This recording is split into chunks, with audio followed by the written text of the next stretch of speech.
मित्रांनो नमस्कार। तर 15 दिवसापूर्वी आपण तुरीची छाटणी केली होती। तर छाटणी केल्यानंतर तुरीला आलेले फुटवे 15 दिवसामध्ये हे पहा, आपण तुरीची इथून शेंडा छाटणी केलेली होती। त्यानंतर 1 2 3 4 5 6 7 असे फुटवे झालेले आहे। पूर्णपणे सेंद्रिय प्लॉट आहे। याला कुठल्याही प्रकारची रासायनिक ट्रीटमेंट किंवा फवारणी वगैरे केलेली नाही। तर आपण त्यासाठी पूर्णपणे वेस्टर्डी कंपोजर, गाळा गोमूत्र, फिश ऑइल, ताक, अंडा संजीवक याचा वापर केलेला आहे। तर 2.25 महिन्याचा प्लॉट झालेला आहे।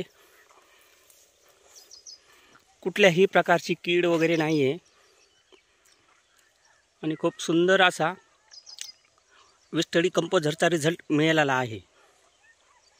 पूर्ण प्लॉट बघू शकता आपण। जवळपास 2.5 महिन्यामध्ये 6 फुटापर्यंत हाईट गेलेली आहे। व्हिडिओच्या माध्यमातून आपण बघू शकता कशा प्रकारे आपल्याला रिझल्ट मिळालेला आहे। एकदम कमी खर्चामध्ये आणि खूप सुंदर असं प्लॉट आज उभा आहे।